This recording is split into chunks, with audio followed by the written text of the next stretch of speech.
What's up, Scoop Podcast? I'm your host, Erica Kruppen, and on today's episode, we have a guest. We love guests on the Scoop.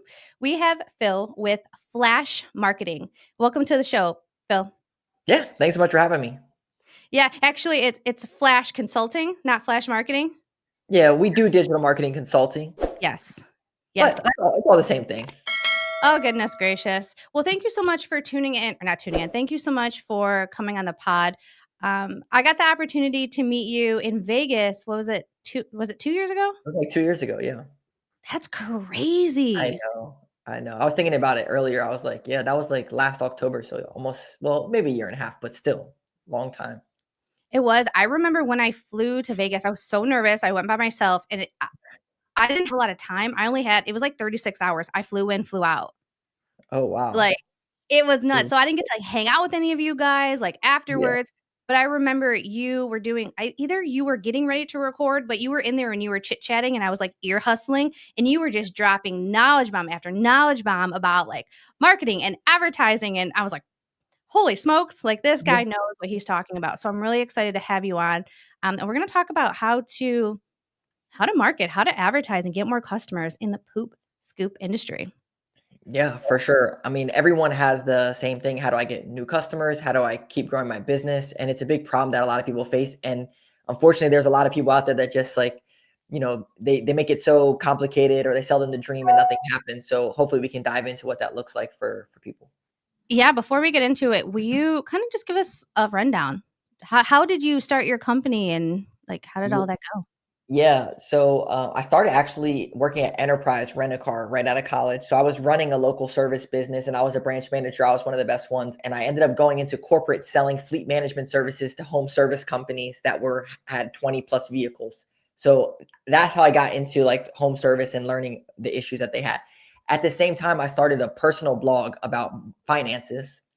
And I ended up getting featured in Forbes and CNBC and Yahoo Finance and all this cool stuff just by blogging and create. This was before ChatGPT, like writing 3 blog posts a week, email Wow. marketing, conversions on the website. Like I was doing all this stuff on my own, and I ended up leaving my corporate job and doing this full time. And I bought a school bus and made a little tiny home and traveled around the country creating content, blogging, news interviews, and everything. So that's how I learned digital marketing, was literally just like through grassroots doing it myself. Where it all comes full circle is when I came back from that trip and traveling and doing that kind of stuff. One of my clients was an air duct cleaning company that was doing $3 million in revenue. And he was like, I need someone to come in and grow my business. And he asked me to be his director of business development. And when I went there, the first month that I was there, my whole world collided.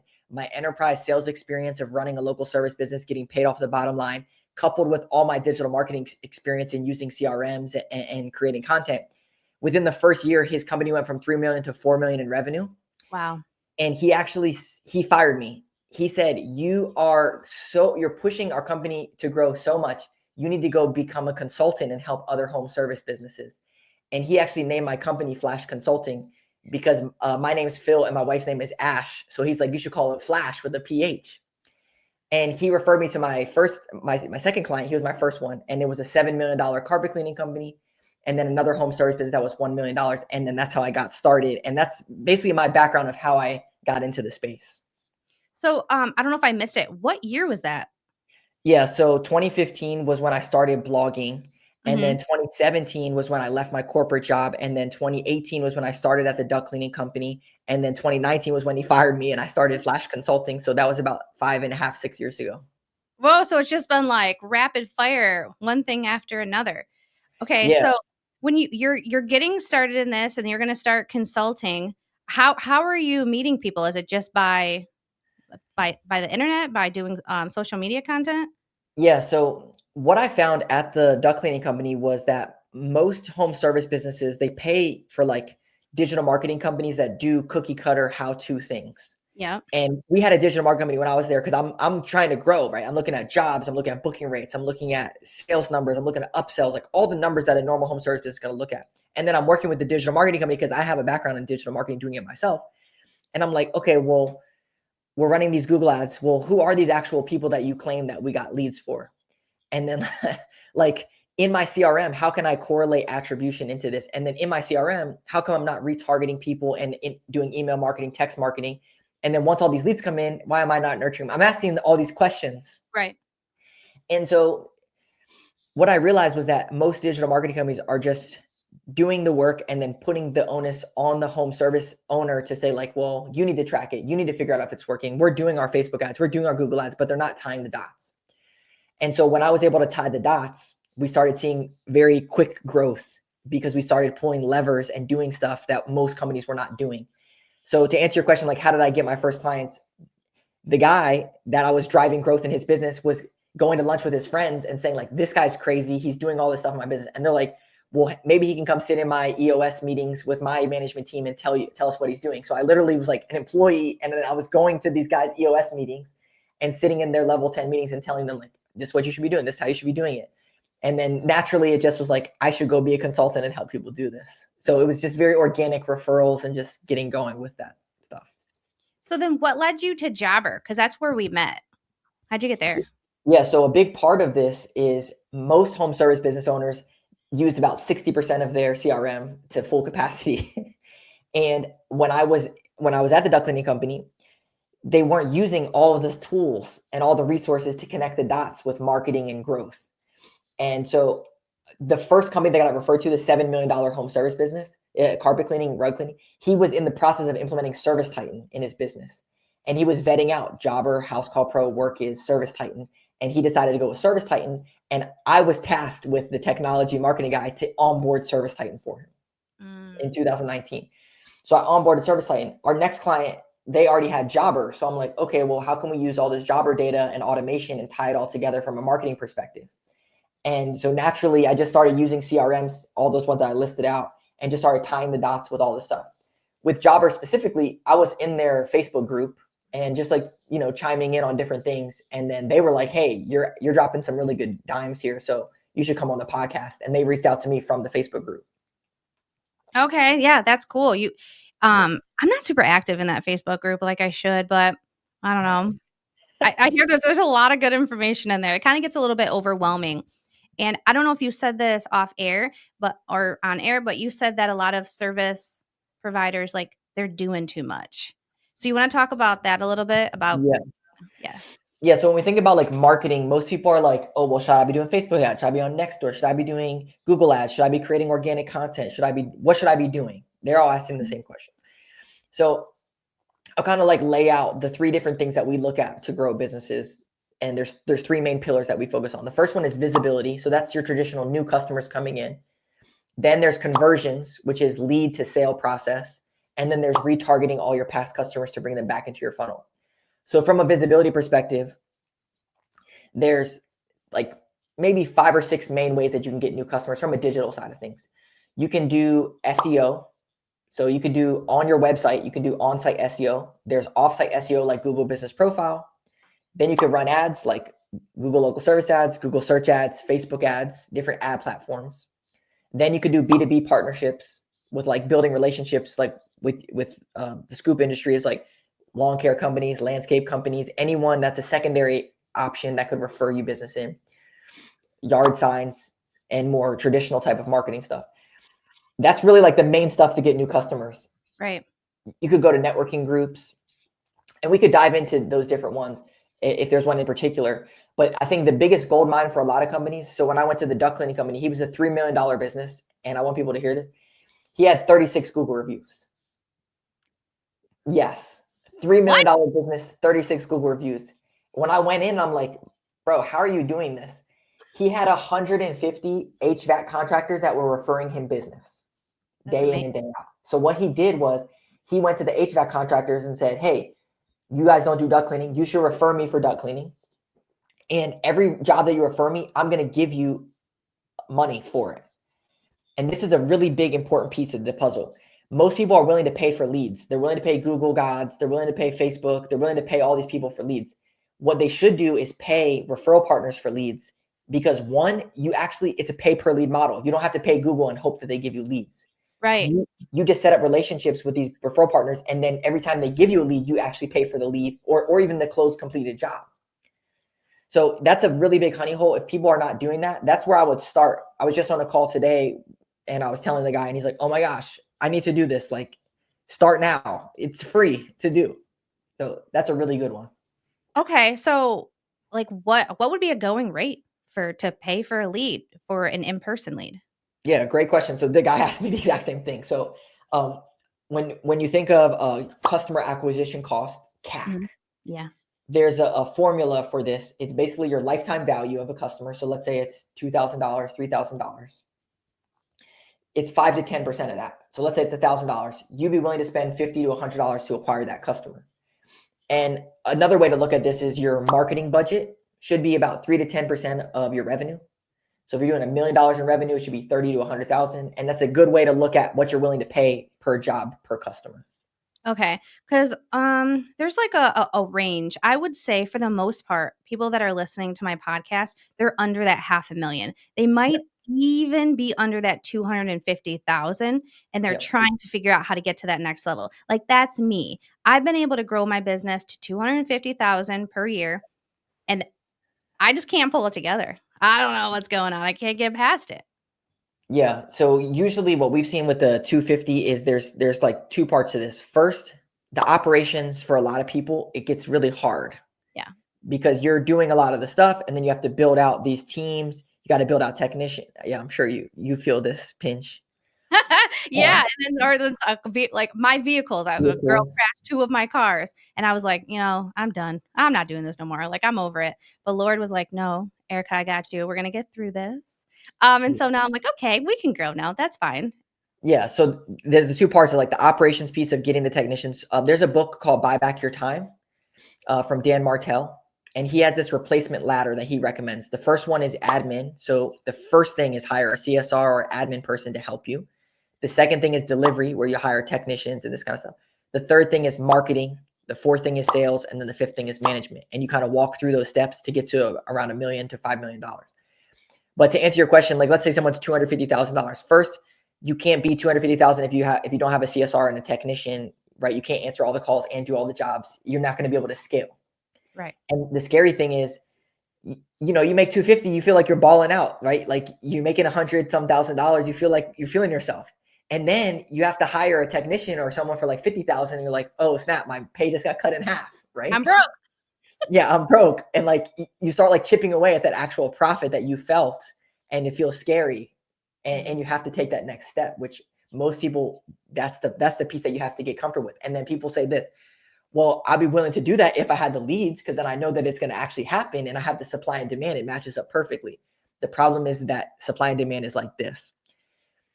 One big piece to this equation, if you have a predictable lead channel that's going to give you leads over and over again, you'll feel a lot more confident in your game plan.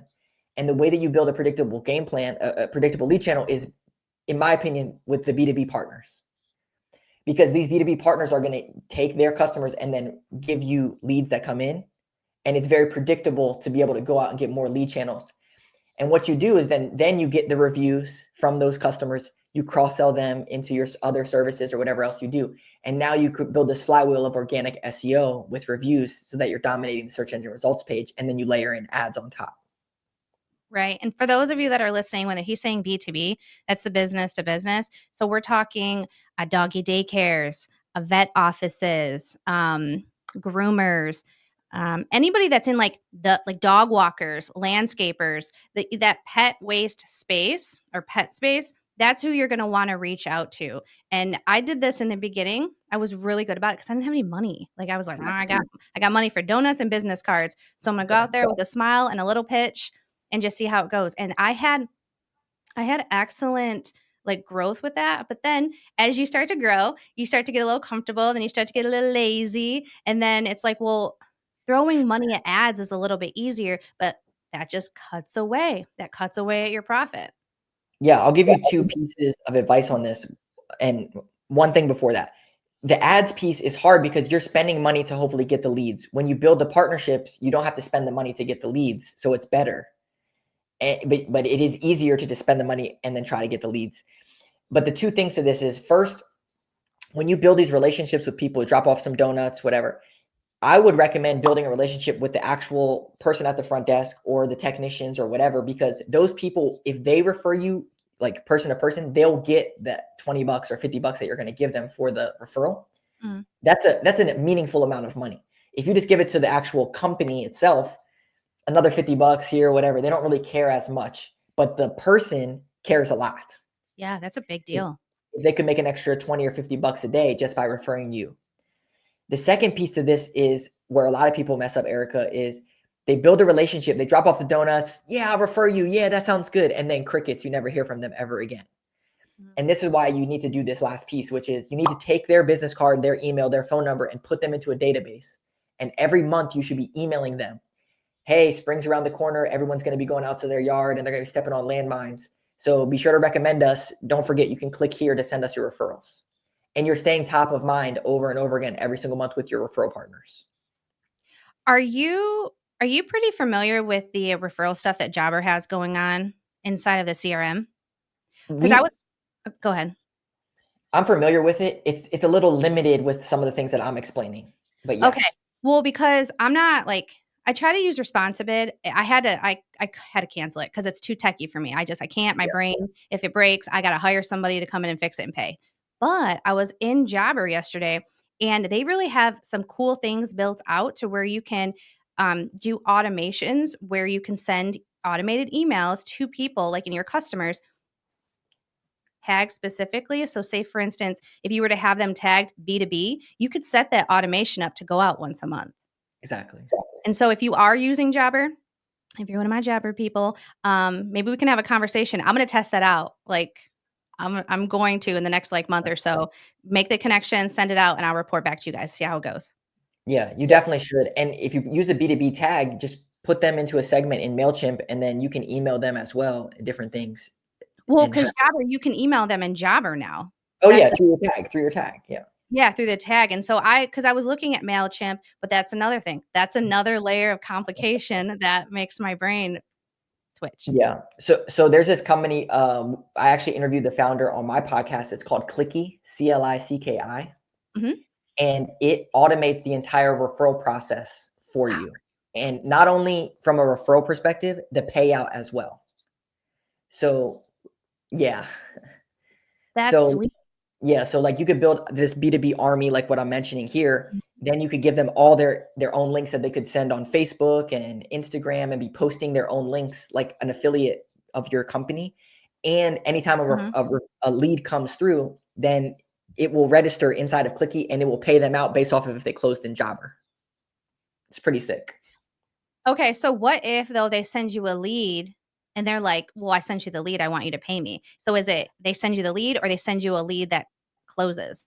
Yes, this is a really good point. You can do not just like with this clicky thing, but just in general. Let's say that you were to run ads and you were to get clicks to your website. You're going to pay per click. You can do the Yeah. exact same thing with a referral thing, like what I'm mentioning, and pay per click. And then that people could be referring you all the time. Like you give them 1 cent per click or 10 cents a click. All they have to do is just post your stuff and get clicks, and you just give them 10 cents a click. You could do per lead. So if someone were to give you a lead, let's say it's $10 a lead, and then let's say you were to close that customer, you give them another $20 or something, and it kind of like builds off that. Or you could just say, the final customer, we're going to pay you for that. Okay. All right, cool. So that yeah, there's a lot of options there. Yeah. Now, okay. So this is the other thing that I hear a lot of is, well, I'm getting all these leads and they're coming through, but like my prices are too high. So I'm not closing anything. Do you have Yeah. any advice on that? Yeah. So two parts of this. First, most people don't have a lead problem. They have a lead management problem. They get leads and they're giving pricing over the phone and they get one shot at it and then it's gone. The ball's in their court. So I made a whole video about this, but I'll break it down for you. Basically, instead of giving an estimate over the phone, what you want to do is you want to say, you could still give an estimate over the phone, but you want to put one piece in there. You want to ask for their email address and you want to get an email address so you can send them a formal proposal. And you can do this in Java or something else. Basically, the word tracking sounds like, hey, how much does it cost for this? Cool. I'm happy to give you an estimate. I also want to send over a formal estimate from our company. That way it's on record in case you call back and speak to someone else. We actually have it on file for you. Cool, no problem. It's going to be, whatever. And then send them the email. Now you put them into a sequence to follow up on that lead and build the value inside of that. because people might say, hey, it's too expensive. I'll get back to you, talk to my spouse, blah, blah, blah. All the objections that you would normally get. We got this all the time in the duct cleaning. Everyone wanted an estimate. We needed a process to control the narrative and manage that. The other piece of this, Erica, is there's a good book by Dan Kennedy, who's like one of the famous marketing people in the space. And he says that the more money that you charge, people work with you because of who you are, not what you do. And anyone could do something that's cheaper, but they want to work with you because of who you are. And you need to build up the reason that they say, oh, well, of course they charge more because they're X, Y, and Z. For me, of course they charge more because he was on the Jobber podcast 15 times, right? Or of course they charge more because they have 1,000 Google reviews. Or of course they charge more because they're all over social media and everyone's recommending them.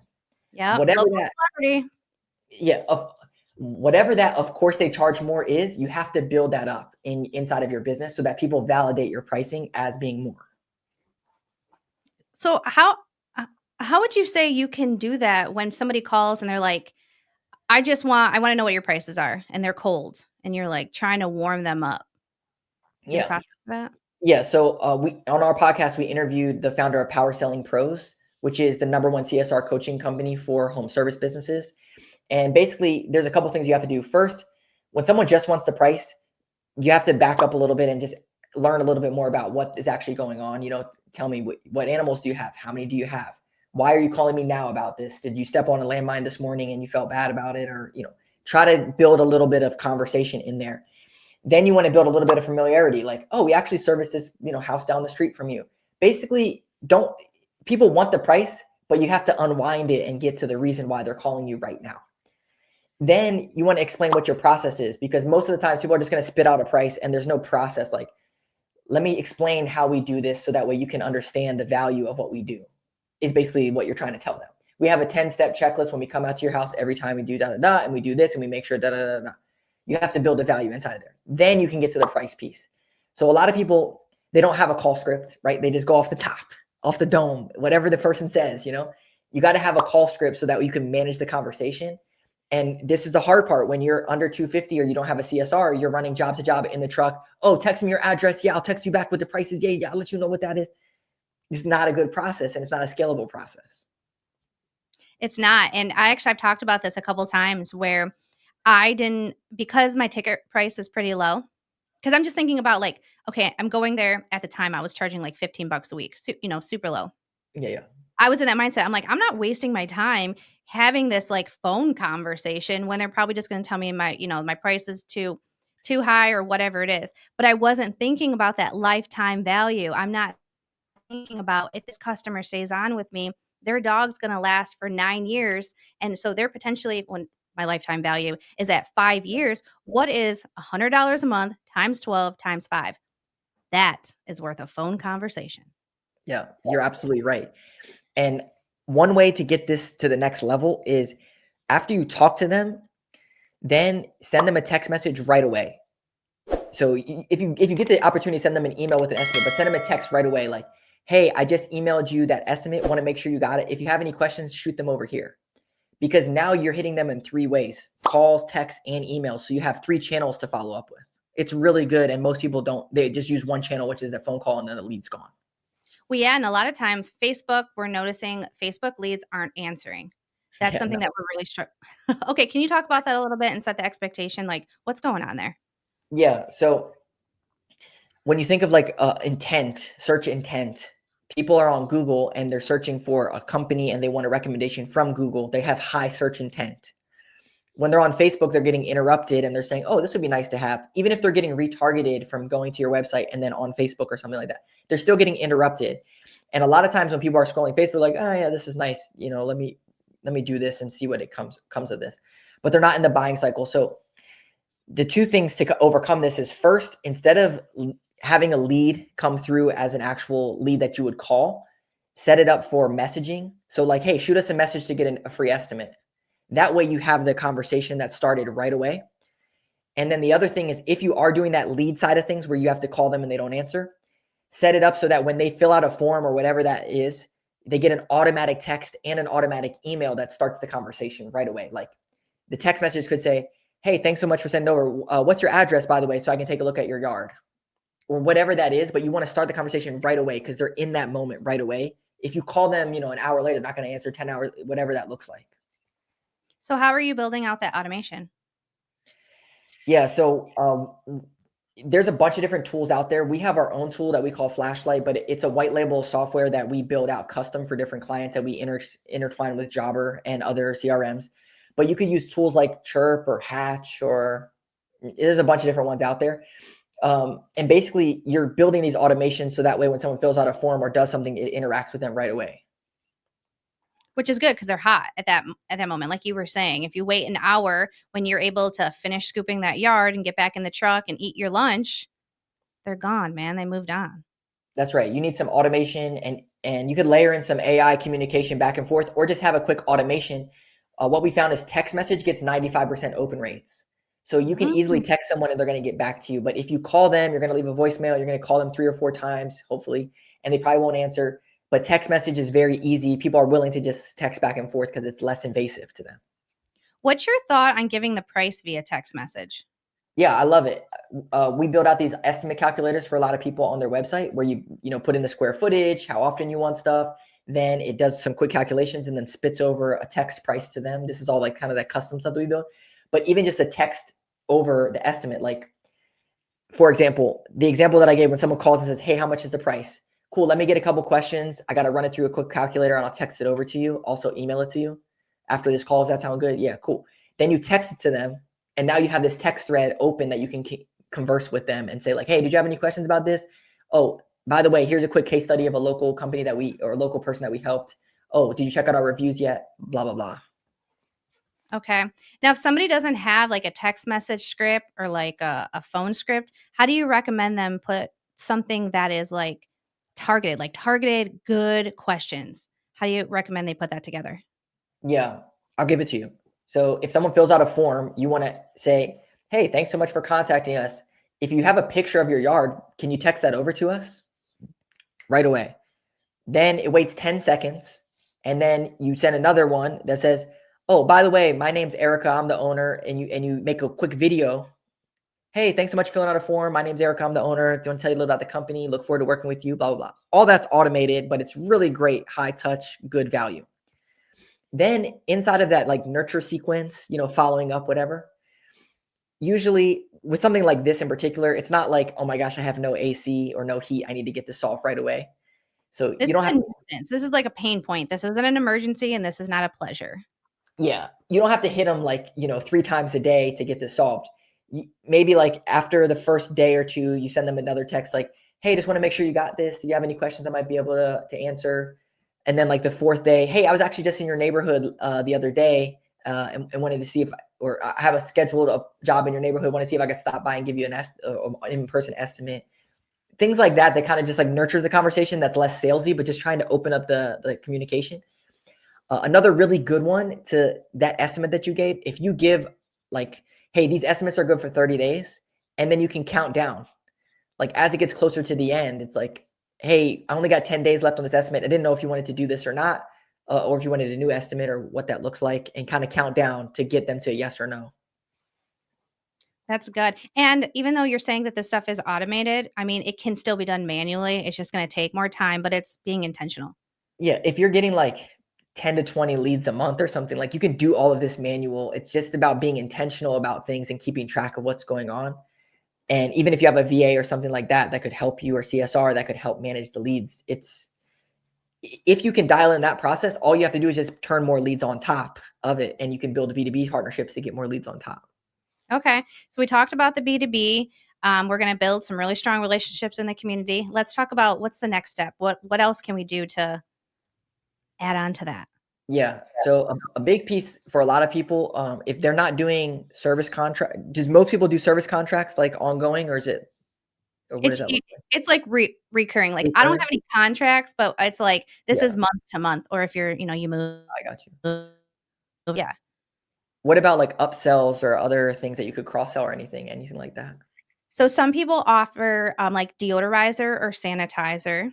Some Okay. people, what else do people offer? I don't know. I live in Michigan, so Yeah. that's like that's like a small section. We have like cold weather most time of the year. But yeah, there's not a ton just Yeah. like in the poop scooping space? Cool. So there's two parts to answer your question. The first one is retargeting your past prospects and existing customers. And that might look a little different, but you could cross sell them different services. So you might send out a quarterly email or something like that to stay top of mind for people that didn't go with you, but maybe they went with someone else or they didn't make a decision, just to keep them inside of a funnel of some sort. And you can The do that other, in Jobber, you guys. yeah, you could do that in Jobber. The other piece of this is as you are getting people to come to your funnel, you have to get Google reviews because a big part of your organic rankings from the map section is actual Google reviews. Google says there's three things.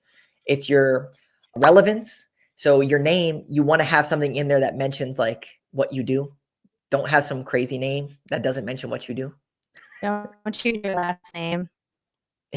Yeah. That's what I did. I was Yeah. like, "Whatever, I don't know." Yeah. But it's poop and scooping, right? Like if someone's looking for dog waste cleanup or something. I know, but my taxes get messed up because everybody spells my last name wrong, so it made things really muddy. Yeah. So the first thing is try to have your service in your name because that Google cares about that. The second thing is your location. So if you're located outside of a main city and you're trying to target a main city, it's going to be hard to show up there because you're not physically located there.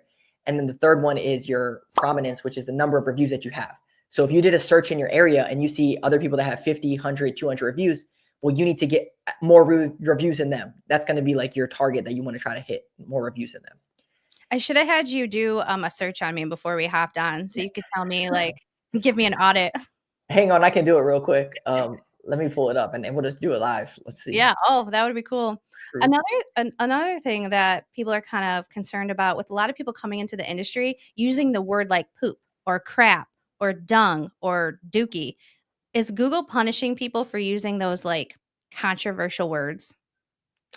Um, no, but the best thing that you can do is go to Google and type in what people are looking up to find the service that you offer, which would be like pest or pet waste cleanup or whatever those keywords are that you would probably know, and then you would be able to see what Google is showing for those keywords. So, like for you, I just did pet waste cleanup in Northville, Michigan, for example. And number one that comes up is Crouppins, Poop and Scoopin with 386 5-star reviews.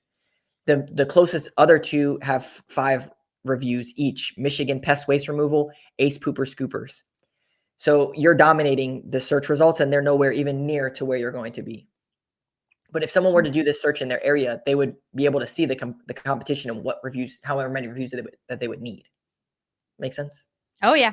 Yeah, I've done research too, so when people call me and they're like, "Well, this company will do it for cheaper," and I'm thinking to myself like, "Yeah, they have 3 reviews. They don't Yeah. answer their phone. Yeah. They might not show up." Exactly, exactly. And those are all good ways to justify, your pricing. But as far as like standing out and doing an audit, that's a really good one. Is do that search in your area. So there's two parts to SEO. There's your offsite SEO, which is your Google Business Profile. Which if you do those things that I just mentioned, you should be shown, especially if you have more reviews. And then the second type of SEO is called on-site SEO, which is your actual website rankings. So with your website rankings, there's really like 3 things that you want. On top of this, you wanna have different pages built out. So you wanna have like dog waste removal page built out, like you have on your site under our services, you have your different services built out.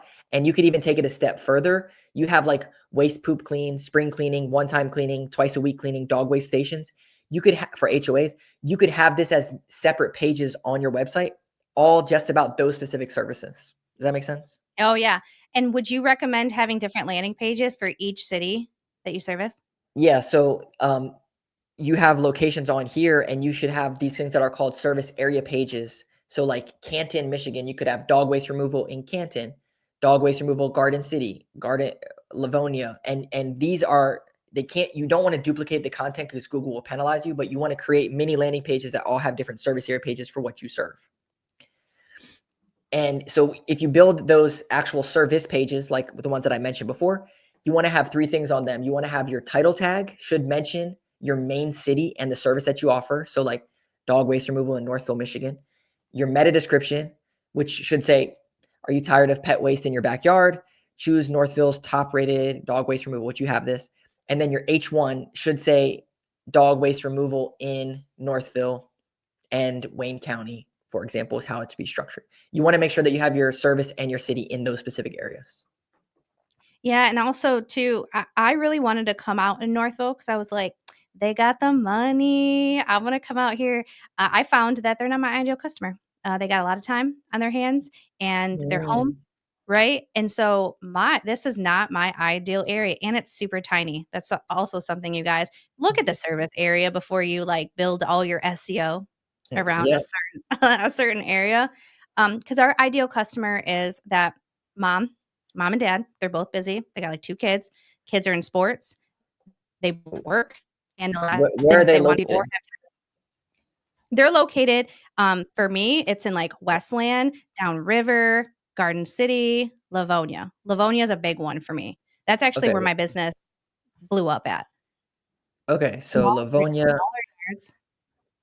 Go ahead. I was just gonna say, yeah, I see Livonia here. So the good thing for you is like it looks like you're not located in Livonia, but you still show up because there's not much competition around you. But if That's true. people, yeah, people are really competitive areas, it's going to be hard to be showing up in different cities that you might not be physically located in. But on the organic side of things, you don't show up. Your website doesn't show up like your So how actual. how do we do that? What do we do? So you need to make one of those service area pages like what you mentioned, which is Livonia, Michigan pest removal, dog waste removal page on your website, Okay. dedicated specifically for Livonia. Like, if you were to do the search pest waste cleanup in Livonia, Michigan, the first result is poop 911. And if you go to poop911.com, they have a page specifically for Livonia, Michigan, Pooper Scooper Service Company. And it's a whole page dedicated to just that. They've built out a service area page. Yeah, I think they're a franchise. I looked at Exactly. yeah, Franchises do this and they do it and they're not even local. Google will prioritize the local company, but the local companies don't even know to do this stuff. right. So what are some other things that the franchises and the big dogs are doing that us little guys don't know about?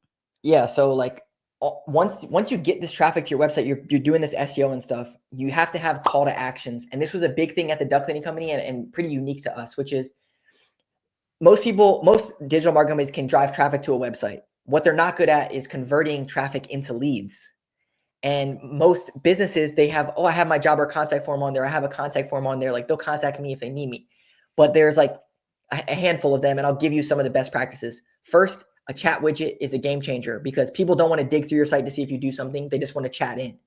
87% of people are doing their research offline. And then when they go to your website, they actually want to just make sure this looks legit and then convert into a lead. So you want to make it easy. Chat widgets make it easy. Second thing is having a pop-up. A lot of e-commerce websites have pop-up to get 10% off your first service or get a free whatever. And then you trade your email or phone number for that pop-up or promo. A lot of home service businesses don't take advantage of this and they're not capturing all the leads. They're getting people on their site, but they're not giving them an incentive to convert into a lead. That's a really good one. And I'll give you one other really, really best practice is 50% of people are using your website on their phone. Most business owners never go to their actual website on their phone. They just look at it on their desktop. So if you go to your phone and it takes you longer than 10 seconds to turn to a customer, there's a problem.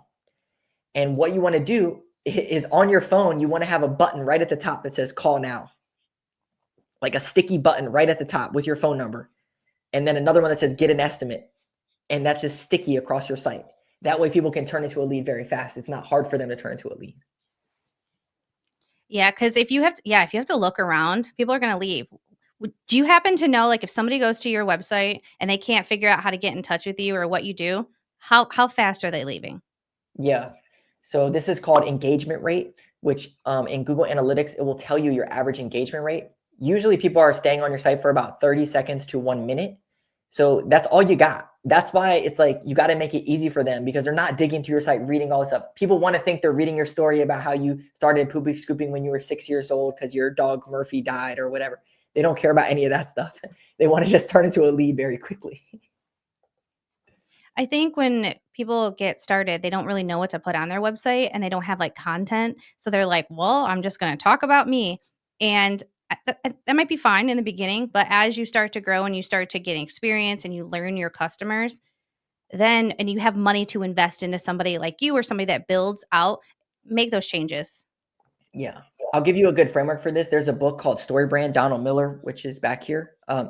Basically, business owners think that they're the hero, right? We come in and save the day, we clean up the poop, but you're not the hero. The customer is the hero that has a problem that's looking for a guide, and you're the guide. You have to position yourself as the guide.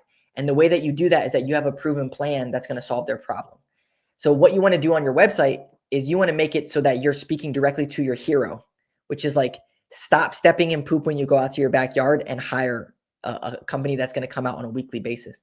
Basically, you're trying to tell them that you understand their problem and you have a unique solution that's going to solve it. Instead of saying like we're the greatest of all time and we're going to take care of this, because no one cares, you're not the hero. Okay. Yeah, which is very true. It's identifying your ideal customer and not making it so much about like me, me, me, me, me, Yep.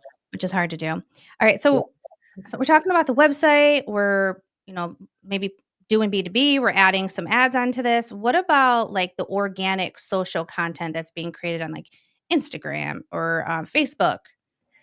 Yeah, so we're launching a new service, and we're actually piloting it with Adam Sylvester. So Ooh. yeah, Tell me more. so yeah. Okay, so there's a lot of cool stuff that's happening out in the space. I'm not going to get too techie on this, but most calls now, if you're using CallRail or some other tracking phone number software, are going to be recorded. And even if you don't record your calls, you will know the common questions that people are having for you. So what we do is, since our calls are recorded, you're running ads, we have tracking numbers and stuff. We take the call transcripts of the actual questions that customers are asking, and we take that transcript and we plug it into ChatGPT and we ask for 10 hooks.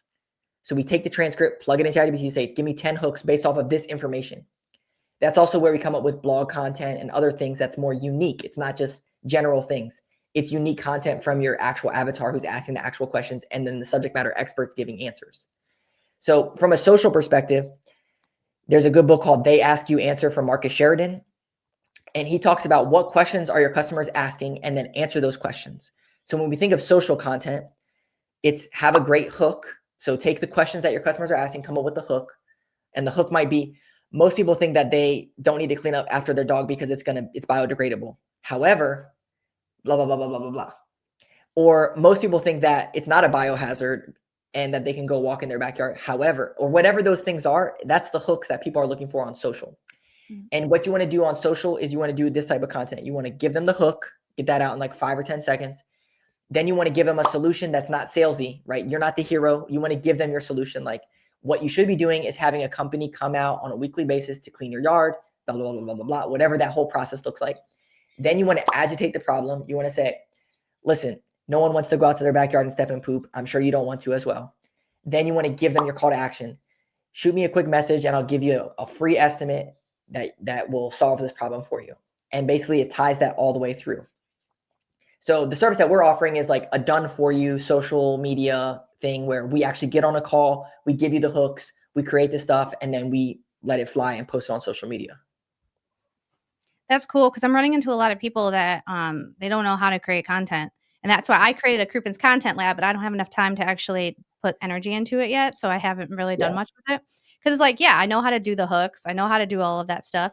And it's it's free. It's free for right now. Like it just takes some time and exactly. you can edit this stuff right into the Okay. app. But there is a huge barrier where people are afraid to get on camera. They don't like the way they look. They don't like their voice. They don't know what to say. Yeah, so this is going to be changing in the next year or two. This is the techie side of things. So there are platforms like HeyGen, which we're exploring using, and I use it. It's just not good enough yet to deploy it, but it's creating an AI avatar of yourself, basically, and That's then taking the content from ChatGPT that's from your actual calls or whatever, feeding it to this, then having it create these shorts for you. And then there's tools like Opus, which we use Opus to cut content, and it's a free editing software that you can just plug content into and it's going to edit it so it looks really nice and stuff for actual social content. wait, Opus is free? I definitely don't have a free version. Is it It's Opus Clip? Yeah, it's free, but you get a watermark on it, or you could pay like 20 bucks a month or something and get it, for unlimited or Yeah, something. that's what I use because I got 3 I think on YouTube, I'm putting out, like, 3 clips a day. We're doing a lot of clips over there. Yeah, it's great. I do a lot of content as well, and that strategy that I just told you, we use internally. So all my sales calls are recorded. Then we take the sales calls, put it into hooks. I get on a call with my VA. She gives me the hooks. We record it for an hour. It gets cut, and then we let it fly. So how important is recording your sales calls? If you are really looking to scale your business, recording your sales calls is probably the number one thing that you can do. Not only just your sales calls, but any customer interactions, because it gives you a scalable plan that you can give to someone else so that you don't have to do ride alongs with them over and over again. And you could give it to a CSR and say, hey, here's 10 great calls that you can listen to. And another pro tip is you can take the good call transcripts and plug it to ChatGPT and say, give me an SOP on exactly what I did here. And that way it's a repeatable process. Same thing with your on-site visits. You can do the exact same thing. Even if you just open up a voice memo thing on your phone or something and get the calls turned into a transcript, it's a home run. And a lot of people don't do it, but then they're stuck on the truck or doing ride-alongs and trying to train people that way when they should just be leveraging what they already do. Yeah, and this would work with text messages too if we're doing most of our communication via text? Yeah, exactly. Okay. Alright, yeah, that's cool. This is um, you said CallRail is what we could use to record our calls? Yeah, so CallRail integrates with Jobber, and it's a tool that's out there to set up tracking numbers and then get calls recorded on a line. Also, I know a lot of people use Open Phone or these other like voice over IP type of phone services. They all have call recording options with transcript as well. So I'm sure your phone provider would have something like that. Maybe, we just have to check because I was actually, looking into what is it, like, Go High Level? Because I think they Yeah. have some type of, like, phone recording as well. Yeah, so that white label software that I mentioned before, we call it Flashlight, is a white labeled go high level that we built out for all of our clients that we record and use transcripts, and we have a whole bunch of automation and stuff built out in there. Okay. Yeah, and you've mentioned a couple times you have a podcast, so can tell us what the name of your podcast is and what it's about? Yeah, so it started it's on our YouTube channel. Is mostly where we get most of our views on there, but it's for home service businesses that are trying to scale. I interviewed Neil Patel, who's one of the OGs for marketing, Mike McCallowicks from Profit First, a bunch of like people that Ooh. are in the home service space that you would know, and other home service businesses just trying to dissect like what they do, marketing tips and trips, that kind of stuff. And how long have you been doing the podcast for? Yeah, so funny when I went out to Jobber, when I used to do my blog, I used to be on the news and do all these podcasts and everything, and it was really a great way to get my blog out there. And when I started my business, I was so in the weeds of growing, I wasn't even thinking like, oh, I should be on podcast. Then Jobber was like, hey, you should come out to Vegas and be on our podcast, and I was like, okay, cool. And then once my episode went live, I got like 10 leads, and I'm like, oh, I just need to do more podcasts. So, but the easiest way to get on people's podcasts is to have a podcast of your own. And so that's why I started it. So I've been doing it for about like a year and a half now, I would say. Yeah. Yeah, podcasting is fun, but it is super time consuming because that is a lot of people ask me that too. They're like, I see you doing all this content. I want to create content too. And I have to explain to them, be like, listen, I had to turn this into a business. So it does take me away from my actual business. So it's kind of like it's like a give and take all the time. And it's like if I give a lot into like the social media side of it, then I feel like my regular business is suffering and then vice versa. Yeah, there's two parts to do this. So if you're running a business and you want to do podcasting, one way to do this is to have those B2B partners come on your podcast to build a relationship with them and just use it as a relationship option and not necessarily for like a whole nother business thing to grow your business, because it's two separate, completely separate businesses. Mhm. The other thing is if you are going to go the other business route, you can, build affiliate partnerships, email newsletters, that kind of stuff, but it's a completely separate business. But there is a way to tie it together. One other big part to this is like as a local business, if you're going to do a podcast and you want to do it for local, you have to bring on like local people because you don't want leads from, all over the world. So you have to be strategic about how you're going to do it. That's the reason why I redid this podcast studio because I wanna start bringing in other small business owners, like, to start Yeah. building those relationships because I had COVID had made me weird, like, I'm a sociable person, but I don't know what happened, I became, like, a little bit, like, antisocial. And I'm just going to pepper this out there. I don't know if you know, but the listeners do. I quit drinking alcohol, and I had Mhm. to relearn who I was just as a person, Mm, and even how to interact with people without having that crutch. mm, And it was just like towards like the middle of last year, I finally got to a point where I could feel comfortable even going to like a social networking event where there's mm. alcohol and everybody's drinking. Wow. So yeah, business ownership changed me a lot and the Lord changed me. And so I think that getting back into that, and this was my way, I'm like, okay, I can bring them into Yeah, like my space. We can have a nice little safe conversation. definitely. Yeah, it's the same for us. Like, I'll have like prospective clients come on the show and like build a relationship, and then they're like ready to go, or like other things. We talked a little bit about like people work with you because of who you are, not what you do. Well, if you have the mayor or the governor on your podcast talking about whatever you're doing, well, now you have this leverage because it's like, oh, of course they charge more. The governor's coming on their show, the local news guy's coming on their show, the top realtor in the country, whatever it is. It's like you're building this credibility up, and now you have like social proof right on your website that you're talking with the governor about your business and how your stuff interacts. It allows you to elevate yourself a lot. So does that kind of go along the lines of like becoming like a local celebrity? Yeah, absolutely. Yeah, people work with you because of who you are. They validate why you charge more or who you are. Like, oh yeah, this is definitely the company I want to work with. Like, clearly they're ethical and they're saying all the right stuff and doing the right stuff. Okay, yeah, because I'm in this sales training group right now with Eric Triplet, and there's this guy Chris, and he was talking about this specifically, and he was like, just create a video like who you are, basically the same things I talk about: who you are, what you do, and how Yeah, to get in touch with you. Just very like passive, just creating awareness. And I put some ad dollars behind it on Facebook, and I've gotten like a couple hundred new followers on Facebook, and people are like, "I've seen you in this city. I see you on my neighbor's street. I see you on my street." And so it's literally like $5 a week. Like it's nothing yeah, crazy. But I yeah, feel like this is going to be very beneficial for when my spring rush happens and people are posting in those groups. They're like, "Hey, I'm looking for a pooper scooper." They know, "Oh, I've seen this girl, Croup and Scooping online." Tag them. exactly. Exactly. That's what it's all about is from a branding perspective and a social media kind of thing. It's like you want to be top of mind and you want to be the go-to person. And I used to not really be into social media that much, like as far as like growing my business because it's very hard. I'm a very like numbers driven person. Like, okay, spend this, you got this. But with social media, you can't really see the fruits of it. It's just a natural like aura or brand of you that hopefully it compounds into something. But it does compound. It just takes a long time to do it. It's not just like one time thing. You got to build a whole brand about it. Yeah.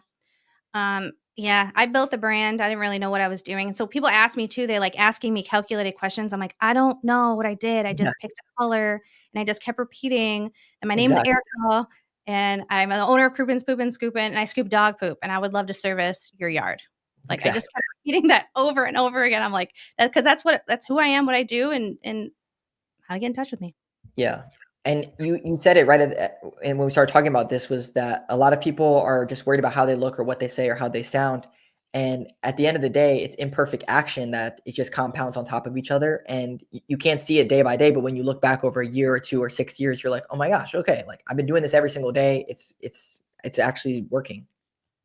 Yeah, and the thing is if you do this, you get more customers, you get more money, and you can fix the things you don't like. I fixed my teeth. 'Cause I didn't Yeah, like them. I went and yeah. got braces. So now I love the way that they look on camera. So think about that stuff, Just Yeah, saying. of course. Of course. I All like right, it. well, cool. We're coming up to 53 minutes. Is there anything that you wanna say to kinda, like, drive this home and kinda wrap it up? Yeah.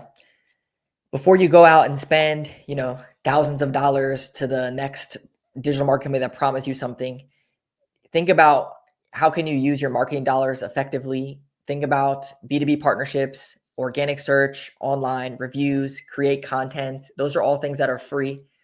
And um, try to have a marketing budget. A lot of people they look at their bank account and they see, $1,000, 20,000, maybe 50,000, and they're like, "Oh, I'm balling," and they just try to spend money without having budgets. That's why we say take 3 to 10% of your revenue and allocate that to give yourself permission to spend money on your business, not just like shooting for random things by the hip. Try to be calculated and run a business as if it was a business that are investing in or something like that. Okay, and then so you're saying you said 3 to 5? right? 3 to 10. 3 to 10. All right, so then if you're dividing it between let's say Facebook, Google, and then the B2B, Yeah. down on? Yeah. What was that last part? It cut out. I'm sorry. Okay. Well, I was talking about like tracking the information to figure out like where you're getting more leads from or more qualified leads because Exactly. you don't want to just spend a bunch of money. Like I spent a bunch of money on Nextdoor. Sometimes it works, sometimes it doesn't. Yeah. This is the whole point of tying your return on ad spend and tracking it. If you use Jobber, you can use, marketing channels or tags or something else to try to keep track of your stuff. But at the end of the day, if you're spending money, you want to track the actual return that you're getting from it. Okay. Yeah. And I know this might sound kind of stupid. It's like, duh, don't you want to track it? But I didn't. I didn't for a long time. I had no idea. And I was like spending money on stupid stuff. I was one of those people that had somebody call me from the phone and they're like, "Hey, we can do all this stuff for you and do all this SEO." And they locked me into like a 4 to 6 month contract and it was awful. And then they Yeah. had like all of Yeah. my stuff on lock. Like I had to pay them. There was no getting out of it. And it Yeah. wasn't good. Very Yeah. expensive. And that's why I'm trying to warn people that there's a lot of companies out there that will do that kind of stuff. And the big question you want to ask, like, how are you going to track your performance? How are you going to track return on ad spend? Read their reviews. If they don't have any reviews or the reviews are bad, like clearly they don't understand, local business because they don't have any reviews. Yeah. So if the listeners want to keep in touch with you or get in touch with you, plug all of your socials so they can continue the conversation with you. Yeah, so it's flashconsulting.com, Flash Consulting, PHLASH, or Phil Risher, PHILRISHER on all the social medias. You can go there, or on YouTube. We have that great channel. There's a lot of good value there. Happy to be a resource, so feel free to reach out. Yeah, thank you so much. This was a really good chat. I'm gonna go ahead and wrap this up. Don't you hang up because I have to get your local download since my internet is being kind of wonky. All Yeah, right. no worries. No Um, worries. I want to say thank you so much, Phil, for hanging out with us. I feel like I could just stay on with you for hours, but I know you've got other things to do. Yeah, for sure. And Thank you for the so much. listeners, you're welcome. Thank you for tuning in. And until next time, bye, you guys.